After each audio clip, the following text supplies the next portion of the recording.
Oi pessoal, tudo bem? Sejam muito bem-vindos aí ao meu vídeo, tá? Se você está aqui pela primeira vez, seja mais bem-vindo ainda, tá bom? Meu nome é Marcelo Tomanic, tá? Eu sou professor de Física e sou perito criminal da Polícia Civil de Minas Gerais. Se você está aqui nesse vídeo, muito provavelmente você está querendo ser meu colega, tá? E se você quer ser meu colega, também seja bem-vindo, tá? A Polícia Civil, ela tá de portas abertas aí para vocês, tá bom? Antes de começar, tá, algumas considerações. Essa prova é a prova de física, tá? A prova geral, tá bom? Nesse concurso de 2021 nós tivemos várias provas, teve a prova geral, teve para engenharia civil, para geologia, para veterinária. Porém, as questões de física são todas idênticas em todas as provas, tá? Por quê? Porque as provas foram aplicadas ao mesmo tempo, certo? Então não tinha por que você fazer provas de física diferentes para cada carreira diferente. Então nós estamos resolvendo aí a prova geral, tá bom? O caderno 1 ou A, se eu não me engano, acho que é tipo 1, tá? Eu vou deixar o link aí na descrição para vocês baixarem a prova se vocês quiserem para acompanhar o vídeo, certo? Vou pedir a vocês que, se tiverem interesse, tá, que me sigam lá no meu Instagram, tá bom? No meu Instagram eu costumo às vezes postar algumas coisas diferentes do canal, notícias, tá? Coisas relacionadas à Polícia Civil e à vida de professor. Tá bom? Já conversei demais, né? Nossa prova aqui tem 10 questões, vamos partir para a resolução da prova. Então vocês estão vendo aí, né? Ah, pegar minha canetinha aqui. Vocês estão vendo aí, né? Uma apresentação em que eu coloquei as questões da prova, certo? Prova objetiva tipo 1, certo? É a prova para o perito generalista, digamos assim, que a gente chama de clínica geral aqui na polícia, né? Porque é o perito que atua em áreas não específicas, atua em todas as áreas, igual eu, por exemplo, atuo em homicídio, atuo em acidente de trânsito, etc. Tá? Então vamos começar pela questão 1. Questão 1 é uma questão teórica, certo? O assunto dela é energia, trabalho e energia, certo? É uma questão bem tranquila de se fazer. Diz aí, as ilustrações dessa questão apresentam formas de se armazenar energia. Quando a energia está armazenada para uso posterior, ela recebe o nome genérico de energia potencial e pode ser de vários tipos. Então, as energias que a gente consegue acumular para usar numa situação posterior, quando a gente deseja, né, elas são chamadas de energias. Estou vendo se eu tenho aqui algum exemplo aqui na minha mesa, mas eu não tenho. São chamadas de energias potenciais, certo? Então a gente tem um desenho aí de uma moça aí segurando um arco e flecha. A gente tem um desenho de uma pedra no alto de uma montanha e 4 pilhas, né? A pilha é o exemplo mais comum que a gente tem de energia potencial. Você compra a pilha no supermercado, se você deixá-la guardadinha, em boas condições, você tem energia guardada ali, armazenada por um longo tempo, e você vai usar quando você desejar. Tá? Então, as 3 formas desenhadas aí, elas representam energias potenciais. Isso já está sendo afirmado pela questão. Tá? Então, você não vai ter que ficar pensando se é ou não é. Já falou que é, pronto, acabou. Ele quer saber quais são os tipos de energia potencial em cada um desses exemplos. Bom, então, no primeiro exemplo, que você tem uma moça com um arco e flecha aí, tá? Você tem a chamada energia potencial elástica. Tá? A energia potencial elástica é aquela armazenada nos corpos elásticos. O que são corpos elásticos? São corpos que podem se deformar e depois retornar à sua posição inicial. Falei que eu não tinha nenhum exemplo, mas eu tenho aqui um alicate de cutícula. Deixa eu colocar aqui na tela cheia, né? Olha lá. A gente tem aqui, né, o alicate de cutícula e aqui você tem uma molinha aqui, ó. Estão vendo? Certo? Essa molinha, quando eu aperto, vou colocar aqui na posição melhor, olha lá, ela sofre uma deformação. Certo? Ela muda o seu formato. E quando eu solto a pressão sobre o cabo do alicate, ela retorna sozinha. Isso é o exemplo de um corpo elástico. Tá? Quando um corpo deforma e não volta mais à sua posição, a gente tem uma chamada deformação plástica, em que você tem uma mudança praticamente definitiva na forma do corpo. O interessante do arco e flecha aí, não sei se vocês já tiveram a oportunidade de manusear alguma vez, é que quando você puxa a flecha, quem sofre a deformação não é aquele fio, tá? Não é a cordinha. Quem sofre a deformação é o arco mesmo. Tá? Voltou aqui, mudou de questão. Vou voltar aqui, ó. Quem sofre deformação aqui é o arco. É esse negócio aqui, ó. Tá? Então, esse aí é o nosso corpo elástico. No segundo exemplo, no segundo desenho, a gente tem um exemplo de energia potencial gravitacional. Tá? A energia potencial gravitacional é aquela fornecida pelo próprio campo gravitacional da Terra aos corpos elevados a partir de uma determinada altura de um plano horizontal de referência. Então, na sua casa, onde você estiver agora, por exemplo, o seu plano horizontal de referência é o piso. Tá? É onde você está pisando. É o chão da sua casa, digamos assim. Só que você pode definir o seu plano horizontal de referência de acordo com a sua conveniência. Tá? Então, se eu pego aqui a minha caneta e elevo, né, a partir de um plano horizontal e solto essa caneta, ela vai cair sozinha. Ela cai e adquire movimento. O movimento é uma forma de energia. Essa energia tem que vir de outra que foi armazenada. Foi armazenada de que maneira? Você modificando a posição vertical de objetos no campo gravitacional da Terra. Então aqui a gente tem a energia potencial gravitacional. Tá? Agora muito cuidado na 3, certo? Aqui não teria como, né, você errar essa questão, tá? Dessa forma, né, da maneira que as alternativas estão colocadas aí, mas a energia armazenada na pilha não é energia elétrica, tá bom? A energia armazenada em uma pilha é energia na forma química, tá? Por quê? O que gera a eletricidade dentro da pilha, de maneira bem grosseira assim, é uma reação química.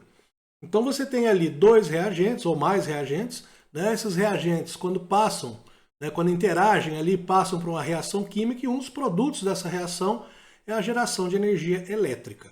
Tá? Então na pilha você tem a energia química, certo? A energia elétrica é armazenada em campos elétricos, ok? Então aqui a gente teria a resposta da letra A. Então perceba que a questão teórica é uma questão fácil, tá? E as questões fáceis, em minha opinião, tá? As questões fáceis, em minha opinião, elas são as mais perigosas, certo? Porque as questões fáceis você costuma não respeitar esse tipo de questão. Você, isso aqui mesmo e pronto, acabou.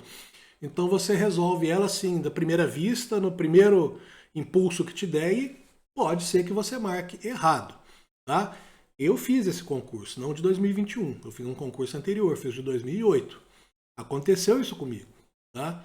Eu já era professor há muito tempo, eu já falava isso que eu falo para vocês há muito tempo e aconteceu comigo. Então tomem muito cuidado com isso aí, tá? Então vamos aí agora para a questão número 2. Bom, tem que voltar lá para a questão número 2, né? Então aí está, questão número 2, né?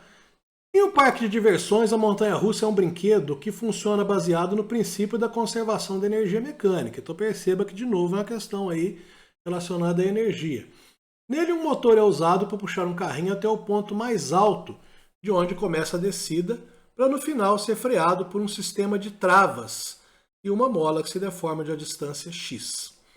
Os tipos de energia e transformações de energia envolvidos no trajeto descrito são: trabalho do motor sobre o carrinho, fazendo com que este acumule energia potencial gravitacional. Muito bem, vou fazer um desenho tosco aqui, ó, da subida da montanha-russa e aqui carrinho. Tá? Vocês perdoem o desenho, mas desenhar nesse negócio digital é muito complicado. Esse carrinho ele está subindo. No que ele está subindo, ele está ganhando uma determinada altura em relação ao plano horizontal. A altura é representada pela letra H. Quem ganha altura em relação a um plano horizontal ganha energia potencial gravitacional. Mas a energia ela não é grátis, não existe nada grátis na natureza. Ela tem que vir de algum outro lugar. Tá? Que outro lugar que seria esse? Esse outro lugar seria uma outra fonte de energia, que nesse caso é o motor da montanha-russa, fazendo o carrinho subir. Tá? Não sei se vocês já andaram na montanha-russa, na hora que o carrinho vai subir, ele engata numa corrente ali, essa corrente é tocada por um motor elétrico. Tá? Então, a número 1 fala o trabalho do motor sobre o carrinho fazendo com que se acumule energia potencial gravitacional. Isso é verdadeiro. Opa! Olha lá, verdadeiro. Certo? 2. A energia potencial gravitacional é transformada em energia cinética durante a descida. Exatamente. O carrinho, quando ele chega no ponto mais alto da montanha russa, ele é abandonado numa descida aqui.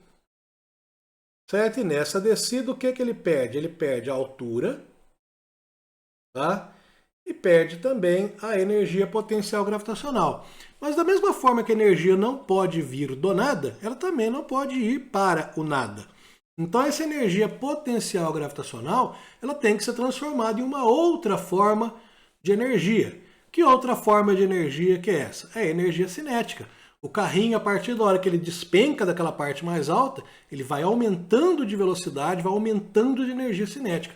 Então perceba que a energia cinética aumenta, enquanto a energia potencial gravitacional diminui. Então você está tendo uma transformação de energia. Tá? Então olha lá, isso aqui também é verdadeiro. A energia potencial gravitacional é transformada em energia cinética durante a descida. 3. A dissipação de toda a energia potencial acumulada na subida pelo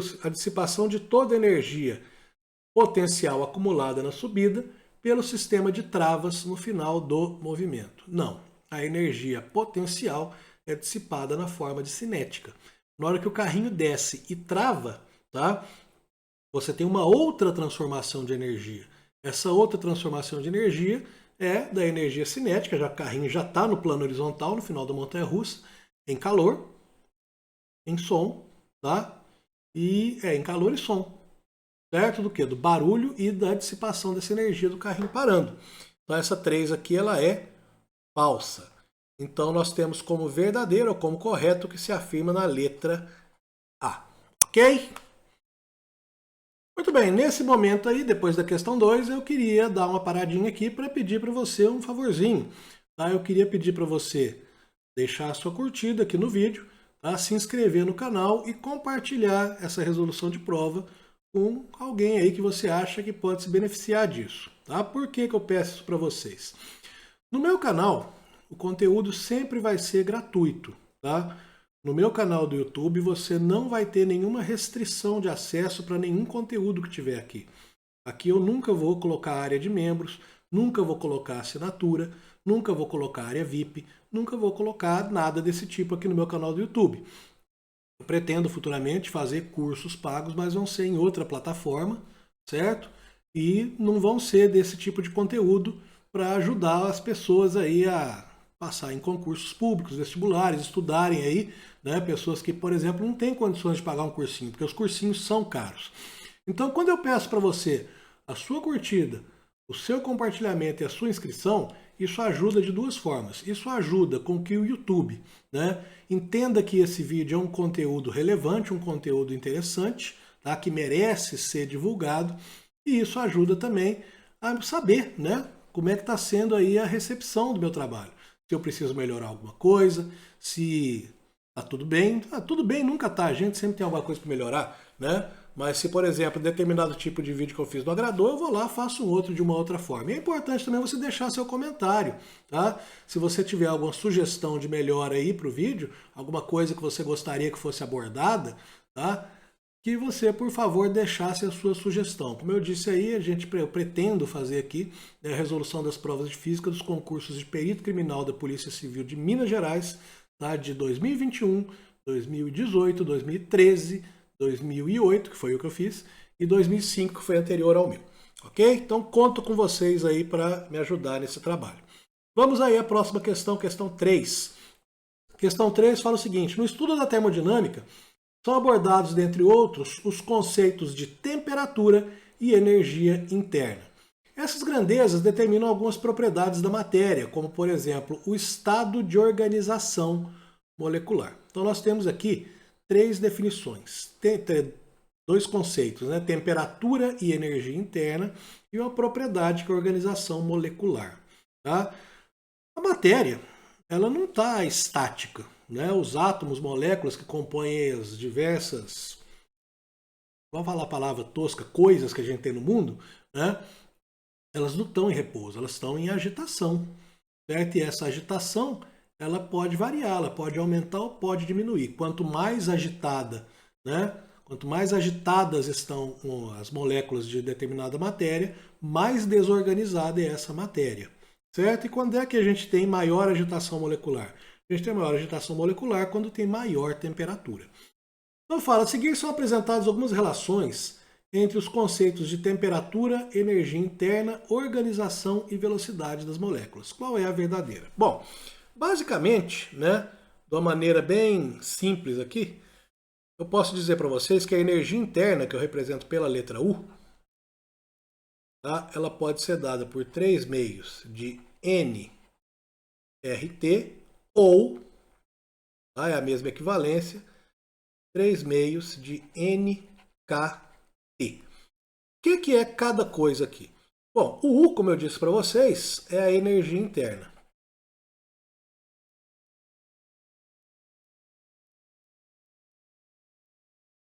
E T é a temperatura. Nessas expressões que eu coloquei aí, essas aqui são as duas variáveis. Certo? Por que são duas variáveis? Porque são os dois únicos valores que mudam de valor. Tá? O N minúsculo é o número de mol. Então, se você tem uma amostra, né, de alguma matéria, certo? Aquela amostra tem um determinado número de mol que é constante, a não ser que você tire um pedaço dela ou acrescente alguma coisa nela, né? E o N é o número de átomos ou moléculas.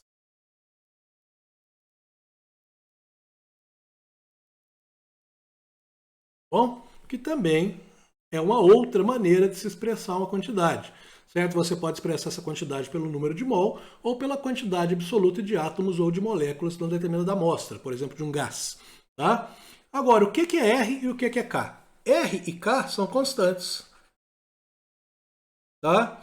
R é a chamada constante universal dos gases. Estou dando um exemplo aqui para gases. Tá? A gente pode estender esse raciocínio para toda a matéria, que a matéria pode se apresentar no estado de gás. E o K é a chamada constante de Boltzmann. Não lembro se é com N ou com 2, vou colocar com 2, fica mais bonito. Certo? São constantes, não mudam de valor. Então você percebe aqui que nessas expressões aqui, ó, a energia interna ela é proporcional à temperatura. Quanto maior a energia interna, maior a temperatura. Certo? E o que aumenta com a temperatura? A temperatura, por definição, né, ela é a medida da agitação molecular da matéria. Então, quanto maior a temperatura, mais agitação. Certo? Mais agitação, mais velocidade. Certo? Mais agitação, mais velocidade, maior desorganização da matéria, mais bagunçada está a matéria.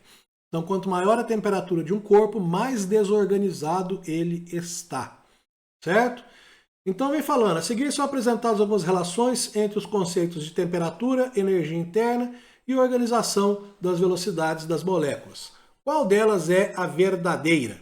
Então, letra A. A velocidade molecular média diminui com o aumento da energia interna. Isso é falso, é o contrário. Tá? Quanto maior a velocidade molecular, é porque maior é a energia interna. A energia interna de um corpo eleva-se com o aumento da temperatura. Isto é verdade. Tá bom? Quanto maior a temperatura de um corpo, maior é a energia interna dele. Ó. Aqui, temperatura, vou colocar um alfa bonitinho aqui, ó, parecendo um 2. Quanto maior a energia interna, maior a temperatura. São grandezas diretamente proporcionais. Letra C. O estado de organização das moléculas é maior em temperaturas mais elevadas? Não. Quanto maior a temperatura, mais bagunçada é o estado de agitação das moléculas. D. O nível de organização das moléculas cresce com o aumento da energia interna. A D está falando a mesma coisa que a C, então também está errada. Certo? Agora que eu quero que ele mude a tela, ele não muda, safado. Muito bem. Questão 4. A. Né? Isso aqui você vai estudar, né, na matéria do segundo ano do ensino médio. Você vai estudar isso aí em termodinâmica. Tá bom? Lá na termodinâmica que você estuda a energia interna de amostras gasosas. Como eu disse, esse raciocínio, né, ele pode ser estendido para toda a matéria. Estendido. Você não vai usar essas fórmulas exatamente iguais estão aqui, né? Inclusive, esse concurso é um concurso de nível superior. Você tem aí outras equações diferentes. Porém, essa prova, tá, que eu estou resolvendo aqui agora, eu já resolvi ela antes de resolver para vocês. Tá? Estou vendo que minha cara aqui está em cima da energia interna. Deixa eu tirar aqui porque às vezes alguém está anotando. Bom, então o que acontece? Agora eu fico olhando para o outro lado. Então o que é que acontece? Né? Essa prova aqui, eu já resolvi ela antes de resolver para vocês, para não perder tempo aqui pensando, né? Ela é uma prova que pode ser resolvida com conhecimento de física do ensino médio. Tá? Então isso aqui você encontra nos livros do segundo ano do ensino médio. Ok? Agora sim, vamos à próxima questão. Nossa próxima questão, acho que eu já posso voltar para minha cara, o lugar, que senão fica parecendo que eu estou olhando para o outro lado, né? Então aqui, ó, questão 4 é uma questão de mecânica também. Nesse caso aqui é uma questão de hidrostática, certo? É o chamado princípio de Pascal. Vou colocar aqui que eu já vejo até onde eu escrevo meu nome. Princípio, agora ele muda quando eu não quero.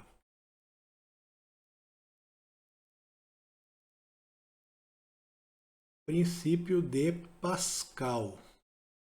Tá? Também chamado de prensa hidráulica.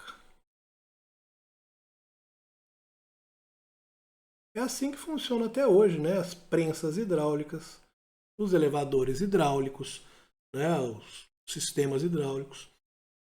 Fala o seguinte, um elevador hidráulico sustenta sobre sua plataforma maior um carro de 1,5 toneladas. Então aqui a gente tem uma massa, vou chamar de M2, de 1.500 quilogramas. Tá? Sabe-se que a plataforma maior tem área A2 600 centímetros quadrados. Então já vou colocar aqui, ó, 600 centímetros quadrados. Ah, precisa converter para metro quadrado? Por enquanto não. Tá? Ao longo da questão é que a gente vê se vai precisar converter ou não. Bom, fala, a plataforma A1 possui área 20 vezes menor. Então a plataforma A1, ela possui uma área, vocês estão ouvindo aí uma cachorra latindo, né?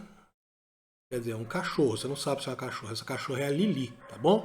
A Lili é uma cachorra que está aqui em casa, que ela veio da delegacia. Certo? Ela foi abandonada, recolhida por uma investigadora de polícia. E agora ela mora na casa de um perito. É uma cadela que já tem até carreira policial. Então a gente vai ter aqui, ó, 600 dividido por 20. Então a área 1, vou colocar aqui, ela tem 30 centímetros quadrados.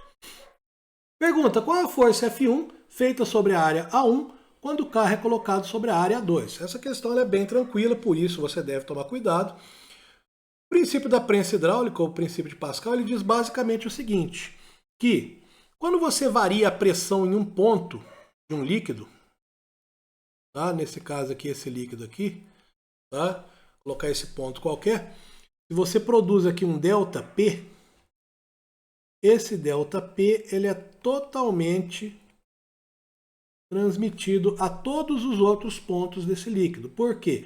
Porque os líquidos, perdão, eles são incompressíveis. Como assim incompressíveis? Vamos voltar para a tela cheia aqui. Se você pega essa garrafinha, uma garrafinha PET, ela está cheia de ar. Eu consigo apertá-la facilmente e deformar essa garrafa. Por quê? Porque o ar é compressível. Eu consigo comprimir o ar. Tá? Agora, faça uma experiência. Pega uma garrafinha desse tipo, encha ela de água, perdão pelo soluço, encha ela de água até aqui, tampe e tente apertar para você ver. Vai conseguir apertar bem pouquinho, mas não tanto quanto se você tivesse com a garrafinha cheia de ar. Por quê? Porque a água é um líquido e os líquidos são incompressíveis. Tá? Feito isso, o que a gente pode entender? Que a variação de pressão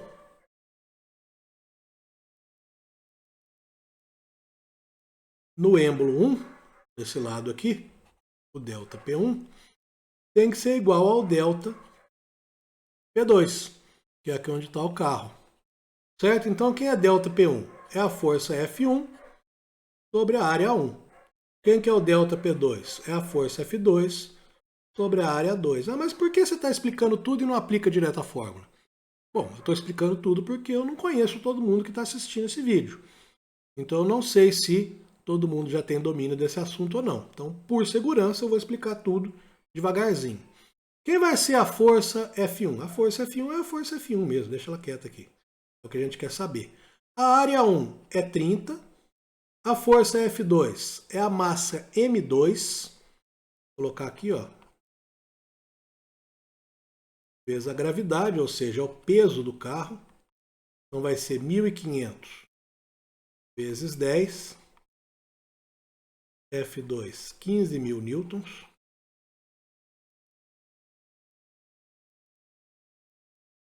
Dividido por 600. Aí você pode ainda estar se perguntando, eu não tenho que converter ali os 600 para metro quadrado? Não, você não tem que converter para metro quadrado. Você não tem necessidade. Por quê? Porque aqui você colocou em centímetros quadrados e aqui você colocou em centímetros quadrados. Então você está usando dimensões iguais dos dois denominadores. Se você converter 30 centímetros para metros quadrados, ele vai continuar sendo 20 vezes menor do que 600 centímetros quadrados convertidos para metros quadrados. Tá? Então, resolvendo isso aqui, olha lá, a gente corta aqui um zero, corta outro zero, corta outro zero, corta outro zero. Tá?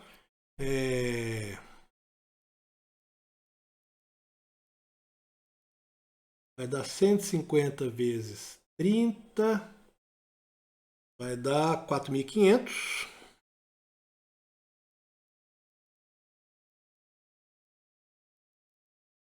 Dividido por 6. Isso aqui vai dar 750 newtons, que é a resposta da letra D. Certo? Então, muito cuidado aí, né? Por quê? Porque muitas vezes a pessoa fica lá naquela noia de já começar, noia é palavra de policial, a pessoa já fica naquela neura, né? De começar a questão, sair convertendo tudo para as dimensões do sistema internacional, tal, etc. Se você tiver tempo para fazer isso, ótimo, é muito bom. Eu, quando eu estou com tempo, eu faço isso. Eu coloco tudo no sistema internacional, porque eu tenho toque com unidade de medida. Mas numa prova de concurso você não tem tempo para isso. Então você vai fazendo e observando. Né? Nesse caso, como eu disse ali, eu tenho dois denominadores com as mesmas dimensões. As dimensões estão batendo de um lado e do outro ali da minha igualdade. Então não tem necessidade de eu fazer essa mudança. Tá? Então você, com o tempo, vai resolvendo exercícios, pegando essa manha aí de você fazer as transformações à medida que elas forem sendo necessárias. Se você tiver facilidade de fazer isso tudo antes de começar a questão, ótimo, parabéns. Tá? Se você não tiver, você provavelmente vai perder tempo com alguma coisa que talvez não seja necessária. Ah, mas você está defendendo que a gente não precisa converter as unidades do sistema internacional? De jeito nenhum, não estou defendendo nada disso. O que eu estou defendendo é que você analise as dimensões para você não sair fazendo cálculos que são desnecessários ao longo da sua prova. Ok? Muito bem. Agora aqui na questão 5, por exemplo, a gente vai ter que fazer bastante conta. Tá? Só que aqui também não vai precisar converter nada. Muitas colisões da traseira de veículos acontecem devido ao excesso de velocidade e por não se respeitar uma distância mínima para o veículo que segue à frente, que é o povo que anda colado na traseira dos outros. Em um teste de sistema de frenagem, um carro viajando a 60 km por hora, ao acionar os freios, percorre uma distância d até parar. Em outro teste, um carro andando a 120 km por hora é submetido à mesma desaceleração do primeiro carro. A distância percorrida pelo segundo carro comparada do primeiro teste, o cidadão vai vir cá, falar dobro da velocidade, dobro da distância, vai marcar a letra A e errou. Tá? Por quê? Repara que isso aqui, né, é uma questão em que você tem uma forma de energia, que é quem? É o movimento do carro. Certo? E o movimento ele tem sua energia medida a partir da velocidade. Essa energia ela é a energia cinética, que é dado pela massa do carro, velocidade ao quadrado dividido por 2. Então perceba que a energia cinética ela é proporcional ao quadrado da velocidade. Como assim? Ao quadrado da velocidade. Bom, se a velocidade sofrer alguma variação, a energia cinética sofre essa mesma variação ao quadrado. Então, no caso do exemplo, você dobrou a velocidade, passou de 60 para 120. Você multiplicou por 2. Tá? A sua energia cinética vai ser multiplicada por 2 ao quadrado. Então, você tem 4 vezes mais energia. Certo? Daí você já começa a perceber que a resposta dessa questão não é a letra A. Porque a energia simplesmente não dobrou, ela ficou 4 vezes maior. Certo? Bom, aí você vira e fala, tá, mas eu não acredito nisso, eu sou a pessoa que eu só acredito em cálculos. Muito bem. Então, para facilitar isso aí, a gente vai usar a equação de Torricelli.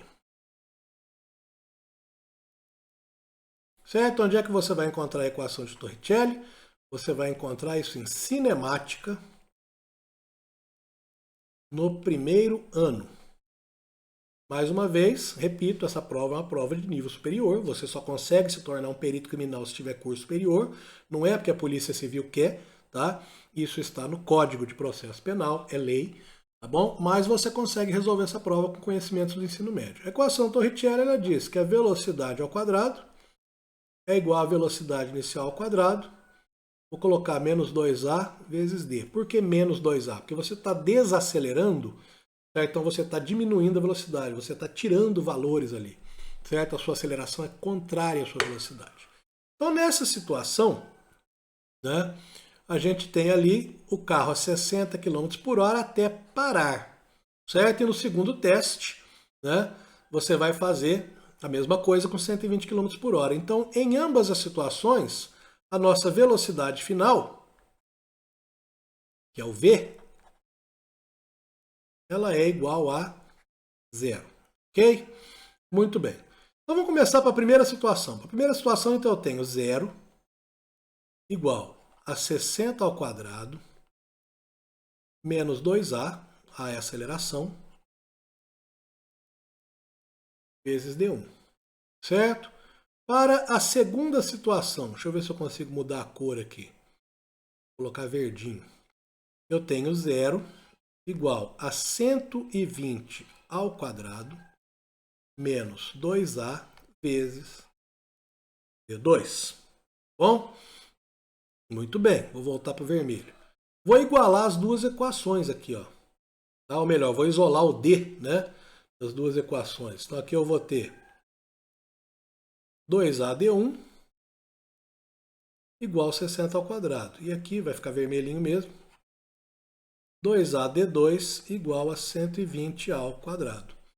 Com isso eu consigo criar uma proporção, ó. 2AD1 sobre 2AD2 igual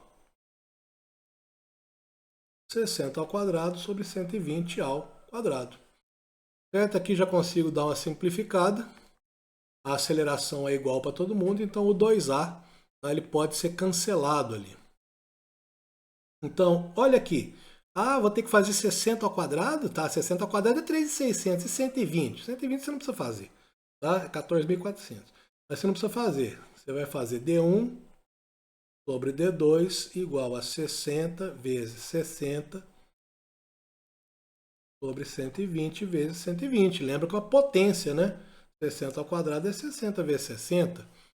Aí aqui a gente vem cá e dá de novo a simplificada, ó. 60 com 120, aqui dá 1, aqui dá 2. 60 com 120, aqui dá 1, aqui dá 2. Final das contas. D1 sobre D2 igual a 1 sobre 4. Tá? Resolvendo isso aqui, multiplicar cruzado, olha lá, ó. D1 vezes 1, melhor, D2 vezes 1, D2. D1 vezes 4, 4D1. Então a resposta é a letra C, 4D. Precisava ter feito esse cálculo todo? Não, não precisava. Por que eu fiz? Fiz para mostrar para vocês, né, que a relação entre a energia cinética e a velocidade ela é válida. Tá? Eu falei para vocês que a energia cinética se torna 4 vezes maior. Então, usando-se, né, da mesma desaceleração, você vai precisar de uma distância maior para parar esse carro, ok? Muito bem. Várias questões de física você vai perceber isso. Você consegue resolvê-las usando conceitos diferentes. Diferentes não, né? Conceitos diversos aí dentro da física, dentro da mecânica. Tá bom? Eu usei, por exemplo, a equação de cinemática para fazer um cálculo que provasse para vocês a relação 4D, né? E usei a teoria da energia cinética para mostrar para vocês que a distância seria 4 vezes maior. Por quê? Porque a energia se torna 4 vezes maior. Ok? Muito bem. Muito bem, nossa questão 6. Planejamento do trânsito de grandes corredores de tráfego de veículos costuma prever a sincronização dos sinais de trânsito, de tal forma que os carros trafegando a velocidade constante encontrassem sempre os sinais abertos. Então, em grandes cidades, né, você tem avenidas longas em que os sinais não abrem todos juntos nem fecham todos juntos, eles vão abrindo numa sequência, né? Abre um, depois outro, depois outro, depois outro, num tempo calculado, para que se você mantiver a velocidade indicada na via, você pegue o máximo possível de sinais abertos, tá? Então você está andando em uma avenida sincronizada, no caso de Belo Horizonte, por exemplo, a Avenida Amazonas, e se eu não me engano lá são 60 km por hora. Não adianta você acelerar mais que todo mundo, porque você vai ter que parar em todo o sinal, porque quando você chegar lá ele ainda vai estar fechado. Se você andar na velocidade indicada, você, ao se aproximar do sinal, você vai perceber que ele vai ir abrindo, tá? De maneira que você consegue manter um fluxo constante. Certo? Muito bem. Em uma determinada via, a distância entre os sinais sucessivos é de 175 metros. E o intervalo de tempo entre a abertura de um sinal e do seguinte é 9 segundos. Nessas condições, para que os carros encontrem os sinais sempre abertos, qual deve ser a velocidade que vai trafegar?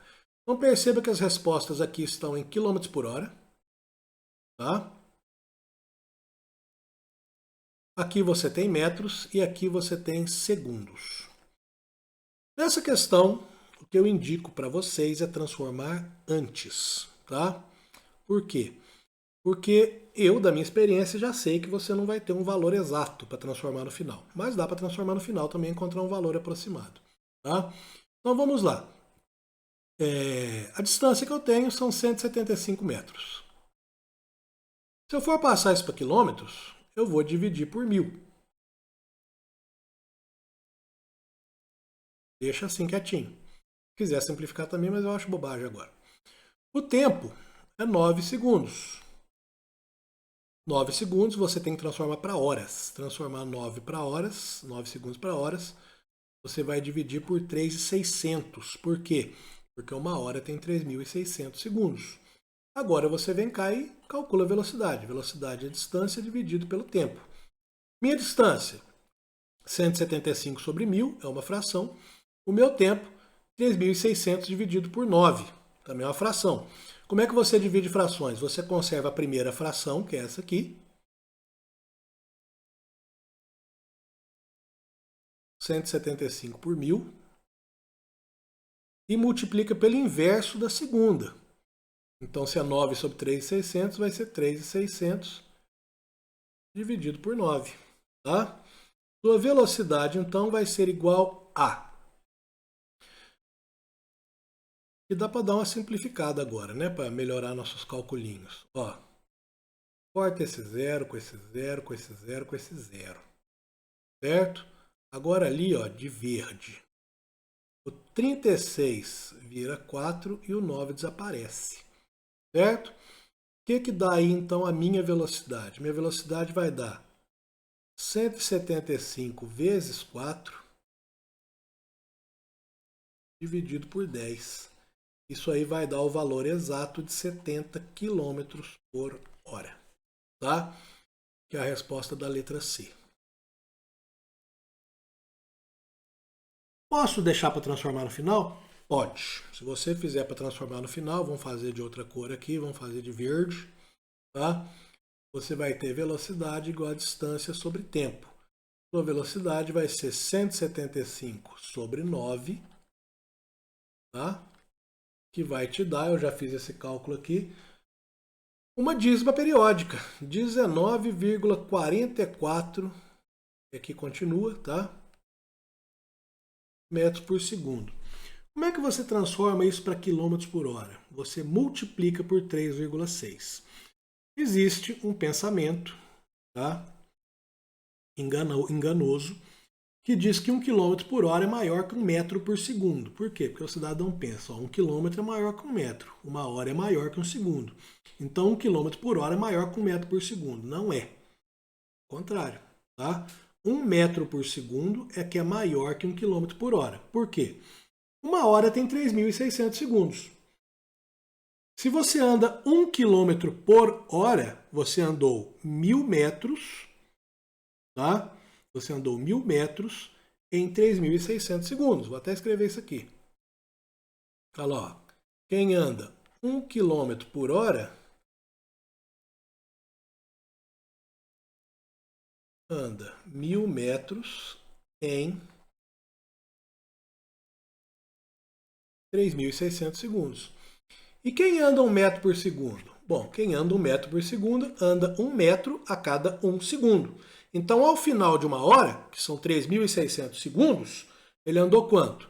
Ele andou 3.600 metros no mesmo intervalo de 3.600 segundos do cidadão que andou 1 km por hora. Ele andou 3,6 vezes a mais. Então, a minha transformação aqui é o quê? É multiplicar isso por 3,6, que vai dar aproximadamente 70 km por hora, que é a resposta da letra C. Ok? Então, cuidado aí com essas... Não é uma pegadinha, não existe pegadinha na física nem na matemática. Certo? O que existem são falsas concepções ou pensamentos enganosos. Certo? Por quê? Porque a gente está acostumado a não analisar as duas dimensões ao mesmo tempo, quilômetro por hora. Você analisa o quilômetro e a hora separadamente. 1 quilômetro é maior que 1 metro, claro que é. 1 hora é maior que 1 segundo, claro que é. Mas quando você analisa os dois juntos, certo, é que você tem a diferença entre 1 km por hora e 1 metro por segundo. Ok? Vamos à questão 7. Olha lá, um determinado dispositivo elétrico de potência nominal 1000 watts foi adquirido em uma cidade em que a tensão era 220 volts. Ao ser levado para outra cidade cuja tensão era diferente, verificou-se que sua potência foi reduzida para 250 watts. Bom, a potência elétrica dissipada por um aparelho, ela é dada pela tensão da rede que ele está ligado, multiplicada pela corrente elétrica que é percorrida ali. Tá? Só que a gente sabe que na primeira situação ele foi ligado a uma tensão de 220 volts. Olha lá, ele dissipava 1000 watts quando era ligado em 220. Na segunda situação a gente sabe que são 250 watts, tá? Ou seja, diminuiu, tá bom?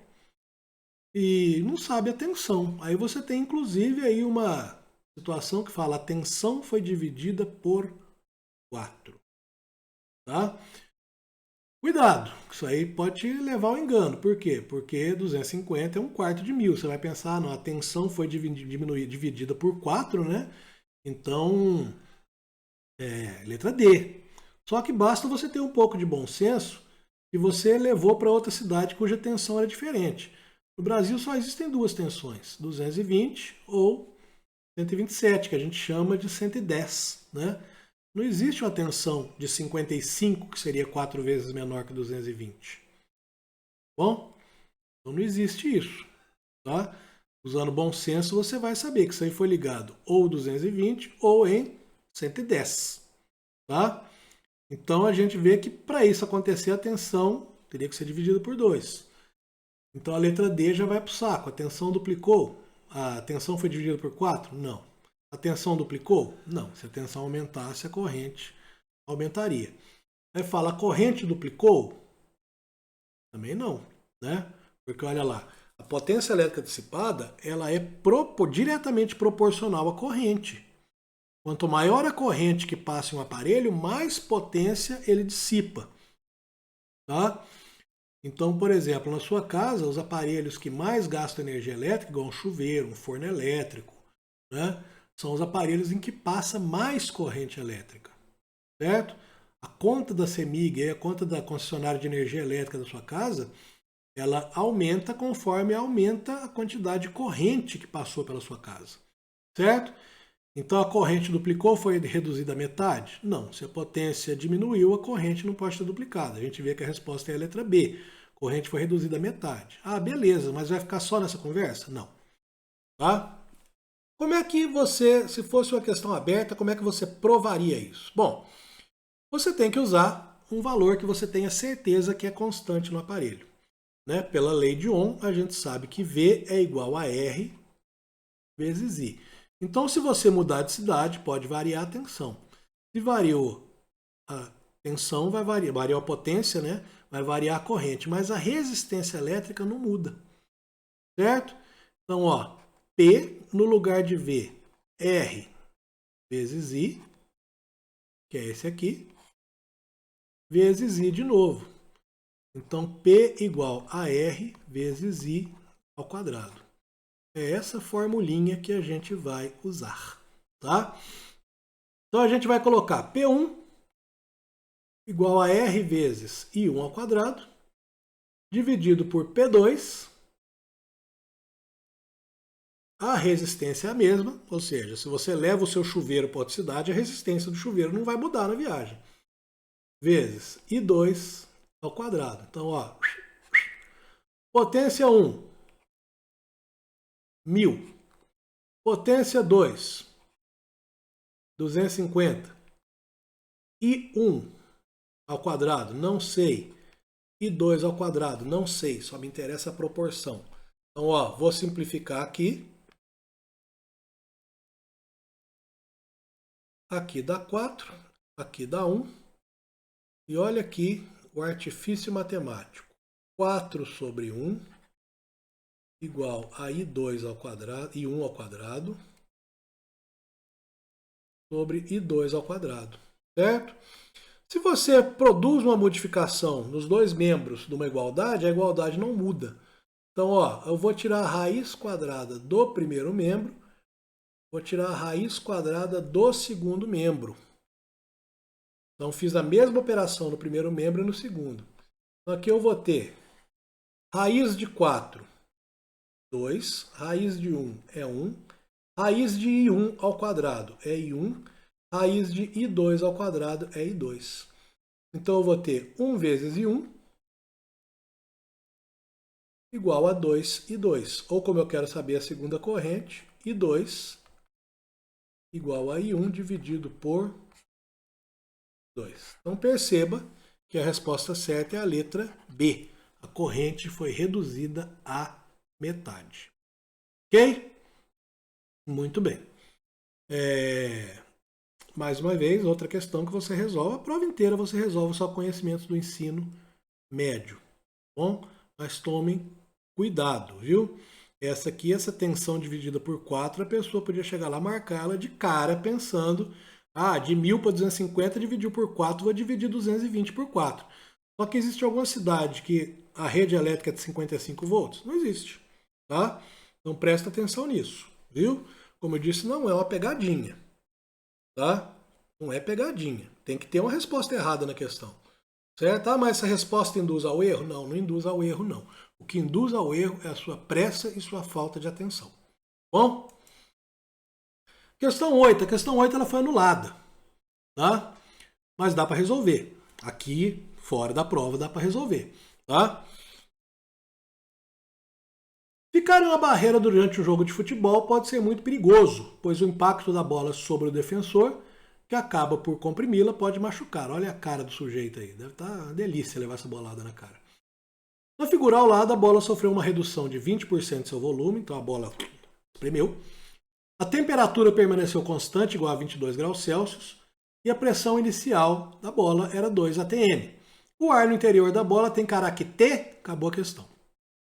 Por isso que ela foi anulada, na hora de fazer o enunciado, né?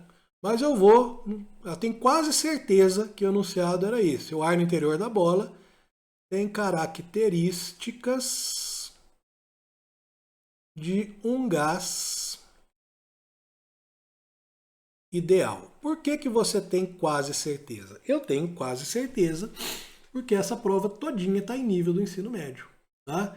E tem uma resposta aí que dá para resolver exatamente usando a física do ensino médio, certo? Então, pensando no padrão da prova, eu acredito fortemente que seria isso. Aí a gente consegue resolver. Então, ó, a gente tem uma transformação isotérmica, temperatura. Ainda bem que no psicotécnico da polícia não tem que ficar traçando em linha reta. Permaneceu constante, tá? Temperatura permaneceu constante, transformação isotérmica. Certo? Muito bem. Então vamos lá. A equação dos gases, né? A equação geral dos gases lá, a gente sabe que P1, V1, vocês acreditam que me fugiu o nome certo da equação? P2, V2, P2. Como a temperatura é constante, a gente vai desconsiderar isso aqui, ó. Então a gente tem P1, V1, P2, V2. Muito bem. Qual é a pressão P1? Pressão P1 é P1 mesmo, tá bom? Volume V1. Volume V1 também é V1. Quem é V2? V2 fala o seguinte. A bola, vou pegar aqui um marca-texto só para fazer graça. A bola sofreu uma redução de 20% em seu volume, tá?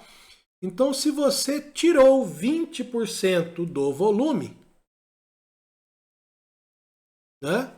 Se você tirou 20% do volume, sobrou quanto? Sobrou 80%. Aqui, bem devagarmente, você tinha um volume total que era 100%. Menos 20% igual 80%. Tá? O que é 80%? Vamos lá de novo. Como eu disse, eu não sei, não conheço o nível de todo mundo que está fazendo a prova. Então vamos com calma. 80% é 80 dividido por 100, que é 8 por 10, que é 0,8. Então eu posso dizer que o volume V2 ele é 0,8 de V1. Tá? Beleza. E a pressão P2? Pressão P2 é o que eu quero descobrir. Então nós vamos colocar aqui, ó. P1 vezes V1 igual a P2 vezes 0,8 V1. Quer dizer, o P1 eu sei, né? P1 era 2 atm, olha lá, ó. Olha lá, pressão inicial da bola era 2 atm. Então já tem até o valorzinho para colocar ali. Então vai ficar, é caneta só. Olha lá, vai ficar 2 vezes V1 igual a 0,8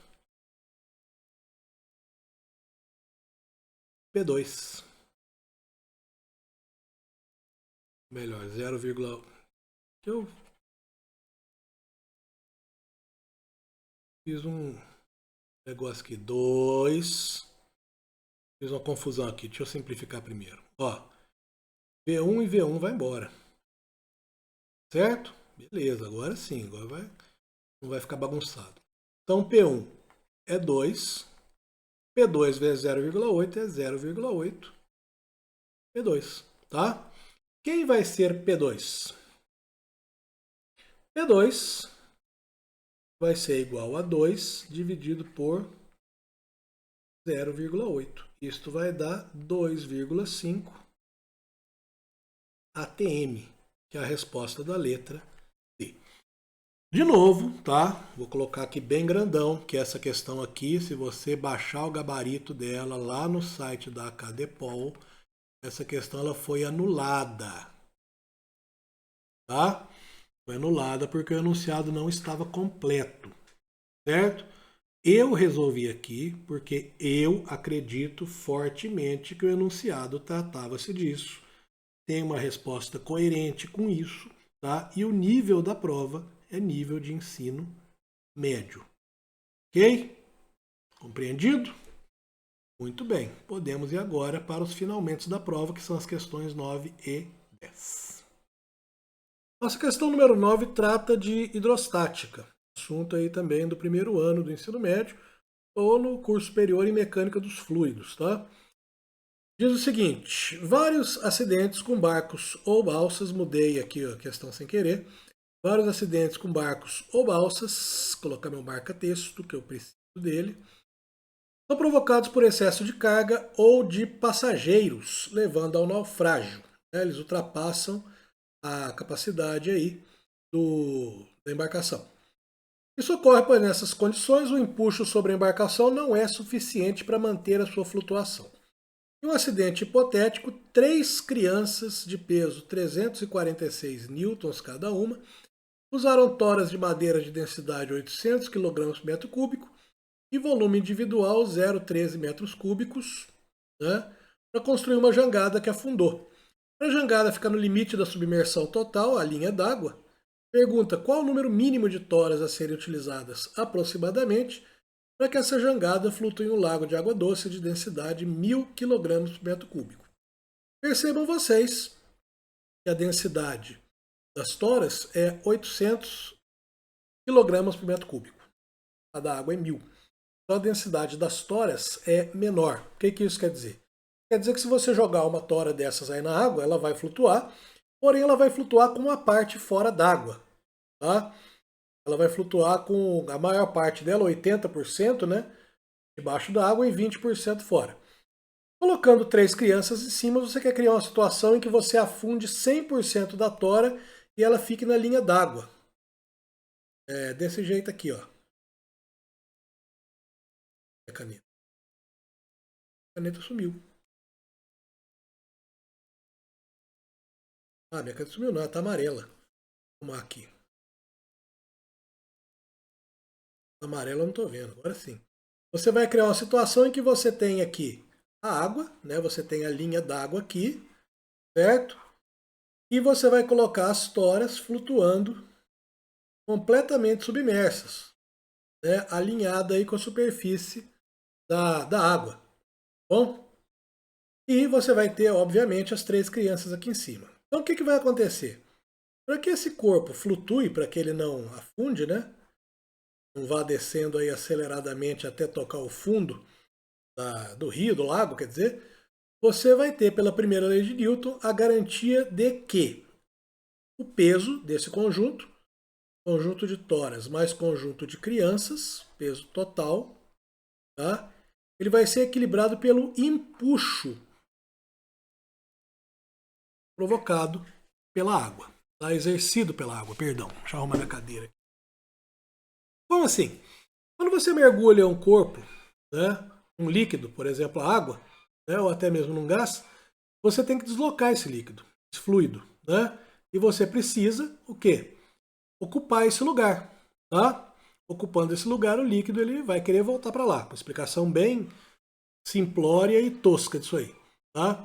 E para isso ele exerce uma força tentando expulsar o corpo lá de dentro, fazendo ele subir, tá? Flutuar. Bom, muitas vezes ele não consegue, certo? Como eu disse para vocês, a primeira lei de Newton, escutem os gansos cantando aqui. Como eu disse para vocês, a primeira lei de Newton, ela me garante que o empuxo, representado pela letra E, vai ser igual ao peso total, tá? Essa questão você pode procurar aí depois no conteúdo que você estiver estudando, como empuxo ou princípio de Arquimedes. Aí você vai ver os detalhes lá, inclusive da formação, né? Da origem do empuxo. Bom, o empuxo ele é calculado da seguinte forma: você vai ter a densidade do líquido vezes o volume deslocado, ou seja, quanto de líquido você tem que afastar para o corpo ocupar ali, ou seja, a parte que está submersa, volume submerso, vezes a gravidade. Isso vai ser igual ao peso das crianças mais o peso da jangada. Certo? Muito bem, densidade do líquido vale 1000. Qual é o volume deslocado? O volume deslocado é deslocado por uma certa quantidade de toras. Então vai ser N vezes o volume de uma tora, que é 0,13. Então se forem 2 toras, 2 vezes 0,13. Se forem 3 toras, 3 vezes 0,13, etc. Vezes a gravidade. que é 10. O peso das crianças vai ser 3 vezes 346, que é o peso de cada uma, mais o peso da jangada, que é N vezes, né, a massa de uma tora vezes a gravidade. Como é que você vai saber a massa da tora? Ora, você tem a densidade e você tem o volume, né? Densidade de um corpo é a sua massa dividido pelo seu volume. Olha lá, quilogramas por metro cúbico. Quer dizer que sua massa, então, ela é a sua densidade vezes o seu volume, tá bom? Então, no caso aí da tora, massa de uma tora vai ser igual a 800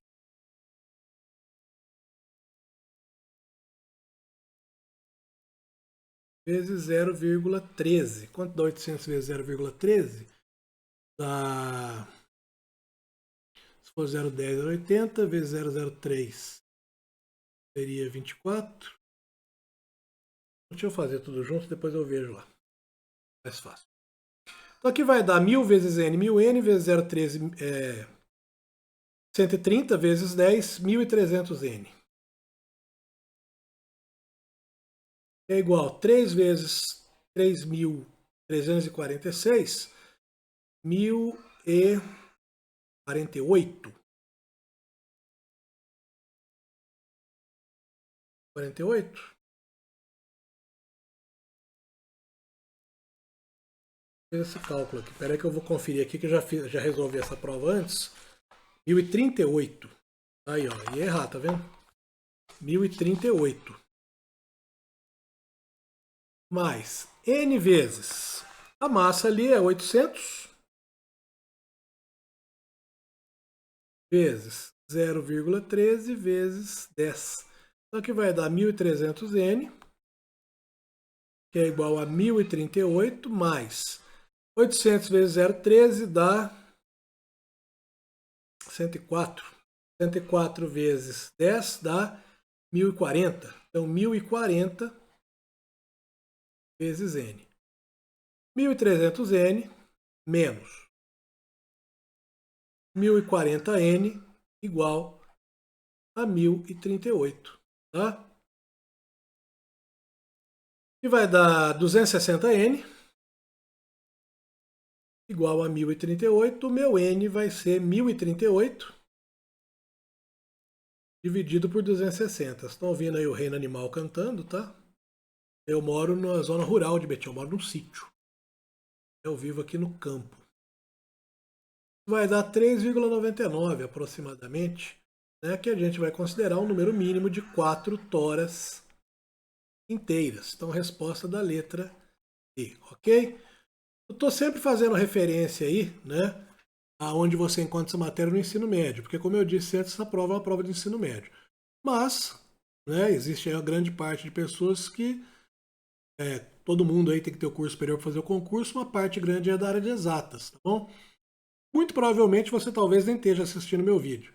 Então você pode usar aí as outras equações que você achar mais fáceis, né? Os outros cálculos aí que você já aprendeu na faculdade, que fiquem mais tranquilos para vocês. Beleza? Muito bem. Última questão diz o seguinte: após as Olimpíadas de Tóquio, o skate ganhou grande projeção. Evidência desse fenômeno é o aumento do número de praças e parques nas grandes cidades com pista para sua prática.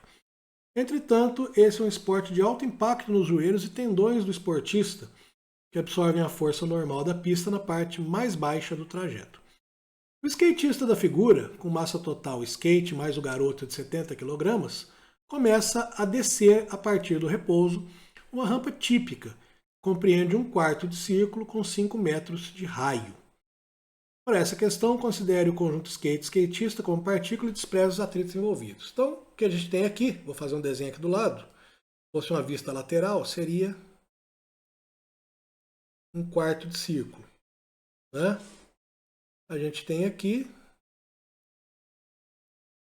um raio de 5 metros, e esse raio é a própria altura da rampa, já que é um quarto de círculo, né? A altura igual ao raio, que também é 5 metros. Bom, o que vai acontecer? O skatista parte lá de cima, com velocidade inicial igual a zero. O skatista é essa bolinha aqui.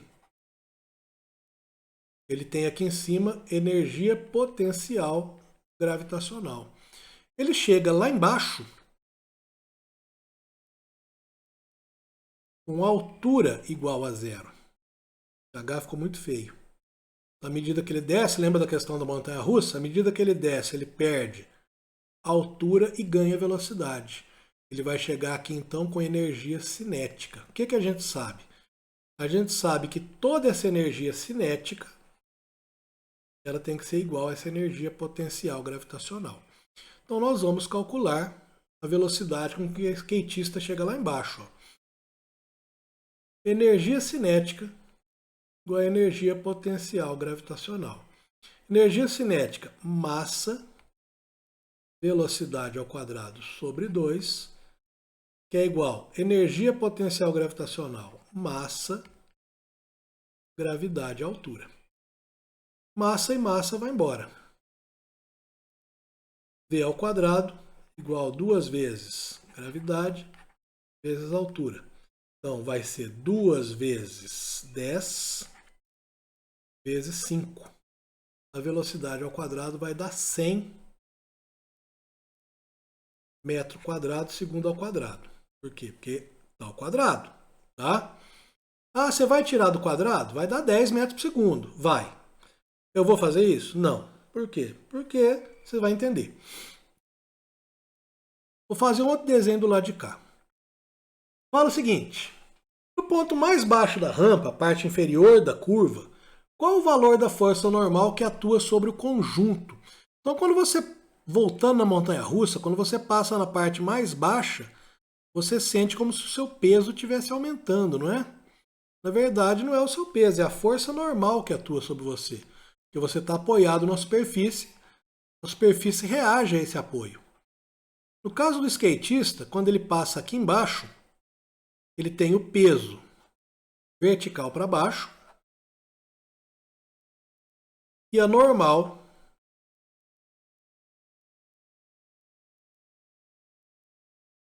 vertical para cima. Alguns de vocês podem estar pensando, ah, mas tem a força centrípeta, né? Tem. Só que ela não é uma força a mais nessa situação. Tá? Ela não é uma terceira força. Você não tem o peso anormal e a força centrípeta. Você tem o peso anormal. O que é a força centrípeta? A força centrípeta é a força resultante centrípeta. Nos movimentos circulares, a força centrípeta é a resultante de todas as movimentos circular uniforme, a resultante centrípeta é a resultante de todas as forças que atuam sobre o corpo.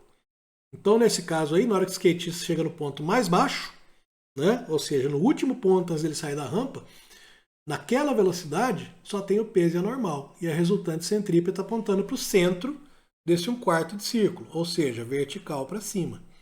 Então, nessa situação, a resultante centrípeta ela é a normal menos o peso. Ah, por que normal menos o peso? Porque olha no desenho, a resultante centrípeta aqui ela não está vertical para cima. Se ela está vertical para cima é porque a força vertical para cima, que é a normal, tá? Ela é maior que a força que está vertical para baixo, que é o peso. Então a resultante centrípeta é a diferença entre elas. Quem é a resultante centrípeta? É massa, velocidade ao quadrado. Ou melhor, quem é não, né? Como você calcula a resultante centrípeta? Massa vezes velocidade ao quadrado sobre o raio. Normal não tem uma fórmula própria para calcular. O peso é massa vezes gravidade. Vamos cortar as massas agora? De jeito nenhum. Tá? Para cortar a massa ali, tinha que ter massa no termo da normal também. A massa tinha que ser um fator comum, que não é nesse caso. Tá? Então eu vou ter aqui 70 vezes. Ó por que eu não tirei a velocidade do quadrado, tá vendo? Porque eu ia ter que voltar lá ao quadrado de novo, então já deixei 70 vezes 100 sobre 5 é igual a normal menos 70 vezes 10. Tá? Então, massa, velocidade ao quadrado, tá.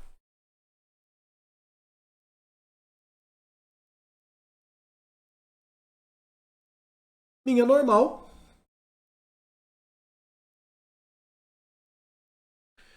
Ela vai ser, então, 70 vezes 100 dá 7.000. 7.000 dividido por 5 dá 1.400.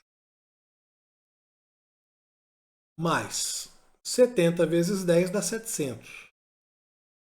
Certo? Então a minha normal, ela dá 2.100 newtons. 2.100 newtons é o quê? É 3 vezes o peso do conjunto do skatista com o skate, né? 70 quilogramas. O peso aqui ele é 70 vezes 10, que é 700 newtons. Então a resposta certa igual a 3 vezes o seu próprio peso. Ok? Muito bem. Então, primeiramente eu agradeço a todos vocês que chegaram até o final desse vídeo. Certo? Eu sei que resolver prova de física, para quem não tem afinidade, não é uma coisa agradável. Certo? Assistir uma pessoa resolvendo a prova de física lentamente também deve ser desagradável. Eu podia até pôr uma musiquinha aqui, né? Para dar um fundo musical, mas não sei se ia ficar bom também não. Sei lá. Se vocês quiserem, depois vocês dêem sua sugestão aí no comentário. Põe um fundo musical aí, né? Uma musiquinha ambiente. Talvez melhore, não sei também. Então eu queria agradecer a todos vocês que chegaram aqui. Certo? Se você assistiu esse vídeo, você provavelmente está querendo entrar na Polícia Civil de Minas Gerais. Certo? Você quer ser um perito criminal. Tá? A Polícia Civil está de portas abertas para todos. Para a maioria, a porta da frente. Para a minoria, a porta de trás. Né? Espero que você entre pela porta da frente. E se você quiser ser um perito criminal, ser meu colega, tá? Você também vai ser muito bem-vindo. Certo? Só um conselho que eu dou a vocês: não façam o concurso apenas pelo salário. Tá? Salários na rede estadual, eles não são assim uma garantia maravilhosa que você tem de dinheiro. Nós estamos, por exemplo, há um bom tempo sem aumento, e no momento da gravação desse vídeo, certo? Desde que eu entrei na Polícia Civil até a presente data, o meu salário defasou-se 35% em relação ao custo de vida. Tá bom? Meu não, né? De todos os policiais civis de Minas Gerais. Então é uma decisão que deve ser muito bem pesada. Mais uma vez eu peço a vocês, né? A sua curtida, o seu compartilhamento, a inscrição no canal, o seu comentário dando uma sugestão ou me xingando. Tá? Pode xingar à vontade, que não é desacato de autoridade. Tá? O desacato é se você xingar a Polícia Civil. A mim você pode xingar à vontade. Tá? Deixa aí seu comentário dando uma sugestão ou até um xingamento. Mais uma vez, reforça aí a sua curtida e o seu compartilhamento. Vão me ajudar muito. Né? Os cachorros aí também estão agradecendo a vocês. Isso aí vai ajudar muito na divulgação do vídeo, né, e vai me ajudar a entender se os meus vídeos estão tendo o retorno que eu pretendo, que é ajudar as pessoas aí a se prepararem para concursos públicos. Certo? Eu sei que a grande maioria que vai prestar um concurso público não tem dinheiro. Tá? Inclusive vai prestar o concurso público atrás de dinheiro. Tá? Os cursinhos são muito caros. Tá? Os cursinhos são muito caros. Os materiais para concursos públicos, eu vi, tem materiais de vários valores aí, mas eu vejo muita gente aí que explora, né, se aproveita do desespero do concurseiro e bota preços aí surreais em materiais que não tem tanta qualidade. Aí você tem muitos materiais bons, muitos materiais excelentes, alguns eu conheço até autores aí, né, e você tem muitos materiais ruins que felizmente eu não conheço nenhum autor, mas eu sei que eles existem porque eu já vi. Tá? Então ficamos aqui, esse foi o nosso primeiro vídeo da Polícia Civil de Minas Gerais. Para o concurso de peritos estão programados ainda mais 4 resoluções de provas, tá? Dos concursos de 2018, 2013, 2008 e 2005. Então aguardo vocês no próximo vídeo e até lá, muito obrigado pela sua presença. Nesse momento eu não quero falar com vocês sobre física, nem Enem, nem vestibular, nem concurso. Eu quero falar com vocês sobre o abandono de animais. Tá? Eu e minha esposa, involuntariamente, nós criamos um abrigo de animais. Involuntariamente por quê? Porque nós moramos na zona rural de Betim, num local onde o índice de abandono de animais é muito grande, certo? E nós fomos dando abrigo a esses animais. Você dá abrigo aos animais não significa simplesmente colocá-los dentro da sua propriedade e deixar Deus dará. Você precisa dar condições de higiene, de saúde, alimentação, você tem que dar carinho, você tem que evitar que eles se reproduzam e tudo isso aí custa muito caro para a gente. Atualmente, nós estamos com 17 animais, sendo 8 cachorros e 9 gatos. Tá? Vocês estão vendo uma foto com a minha esposa, com 7 dos nossos cachorros, está faltando a Tina aí, tá bom? E vocês estão vendo no colo dela o Boris. O Boris é um American Bully. O American Bully é um cachorro caríssimo, que foi abandonado, tá? Foi abandonado na BR-262, na Cidade de Luz. Ele estava doente, ele é idoso, ele tem problemas de articulações e provavelmente ele foi abandonado porque não quiseram arcar com despesas de veterinário para ele. As despesas de veterinário para nós são muito altas, tá? Porque os animais que geralmente a gente recolhe, eles vêm de um estado de sofrimento. Alguns vêm doentes, alguns vêm machucados, outros vêm desnutridos, né?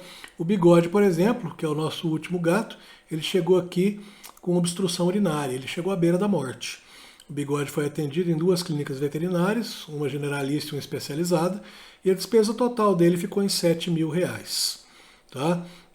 Além do Bigode, nós tivemos o caso do Hulk, que é um gatinho que sofreu uma fratura também, vocês estão vendo a radiografia dele aí, que também ficou na despesa de R$5.000, tá? E o Hulk, inclusive, teve complicações aí por causa dessa peça que se deslocou aí da fratura, tá? Então, o que eu venho pedir para vocês nesse momento é justamente a ajuda, tá? Para que a gente consiga manter o nosso abrigo de animais. O conteúdo do meu canal ele é gratuito, sempre vai ser gratuito, nunca vai ter nenhum tipo de conteúdo restrito nele, tá? E se isso de alguma forma te ajuda, e se você acha, né, que você pode agradecer por isso, se você quer também agradecer por isso, nós pedimos a sua doação para manter o nosso abrigo de animais. Uma doação de qualquer valor, tá? Que você não precisa sentir a obrigação de fazer essa doação. Nada no meu canal vai mudar se você doar ou não doar, tá? Nós pedimos isso justamente porque a despesa para se manter um abrigo de animais ela é muito alta. Nosso abrigo é um abrigo pequeno, existem abrigos com 200 animais, tá? A despesa para você manter um animal já é alta, imagina 17. Né? Como eu disse para vocês, é ração. A gente gasta aqui aproximadamente 200 quilos de ração todo mês. Né? São 10 sacos de 20 quilos. A gente gasta com veterinário, são 17 animais, sempre tem algum precisando de veterinário. A gente gasta com remédios, gasta com controle de pulgas. O controle de pulgas mensalmente ele fica em torno de R$800. Tá? É uma despesa bem grande, os remédios aí, os medicamentos para controle de pulgas são muito altos. E como eu disse para vocês, todos os nossos animais chegaram aqui numa situação de bastante sofrimento. A Belinha, por exemplo, chegou atropelada. Né? Quando nós resgatamos o animal, nós precisamos já da primeira intervenção veterinária nele. E essa intervenção geralmente tem um custo elevado. Aí vocês estão vendo ela no dia que ela foi recolhida na rua, atropelada. E depois, mais tarde, no mesmo dia, de banho tomado, patinho engessado e feliz da vida. Se você acompanha meus vídeos, você com certeza já ouviu ela latindo por aí. Ela é bem comunicativa, tá bom? A gente tem situações inusitadas, igual o caso do Zeus, por exemplo, que chegou aqui desnutrido, né? Ele é um pitbull. Ele chegou aqui desnutrido, chegou anêmico, chegou com vários vermes e ele foi resgatado de um acidente em que eu estava trabalhando. Aí vocês estão vendo a guarnição do Corpo de Bombeiros de Araxá, né? Que precisou fazer um rapel para recolher esses animaizinhos lá. Agradeço demais aí a guarnição comandada pelo Sargento Parreira. Fizeram um rapel de aproximadamente uns 10 metros para recolher esses animaizinhos, esses bichinhos aí, acidentados dentro de um carro. A família faleceu e infelizmente não apareceu ninguém para buscar os bichinhos. Eles acabaram vindo aqui para casa. Tá? Então o que eu peço para vocês é a sua ajuda na forma de uma doação mesmo, de qualquer valor que você puder, tá? Para esse Pix aí que é exclusivo para manutenção do nosso abrigo. Tá? Se você não puder fazer, você não precisa se sentir constrangido a frequentar o meu canal, você é bem-vindo como todo mundo que queira aqui se preparar para um concurso público, para um vestibular, tá? Eu vou continuar ajudando a todos, eu faço isso porque eu gosto, porque eu me sinto bem fazendo isso, tá? Eu peço a sua ajuda porque realmente a nossa despesa é bem alta, tá? E aqui eu tenho um alcance bem grande, né, para conseguir esse tipo de ajuda, tá bom? Peço também a você, principalmente, que se você tiver um animal, que você não abandone esse animal. Tá? Se você não puder ficar mais com ele, se você não quiser ficar mais com ele, procure outro dono para ele. Tá bom? Os animais abandonados, eles sofrem muito, eles adoecem, eles são agredidos, eles se machucam, eles sentem frio, medo, fome, eles morrem, tá? E peço a você que está pensando em ter um animal, que você considere fortemente a opção de adotar um animal. Um animal adotado, ele vai te dar o mesmo amor, vai te dar o mesmo carinho que um animal comprado, tá? Existem vários animais aí precisando de adoção, existem vários animais precisando de um lar, tá? É o que eu peço a vocês e agradeço muito por vocês terem visto esse pedacinho de vídeo até aqui. Um abraço e até os nossos próximos vídeos aí do canal.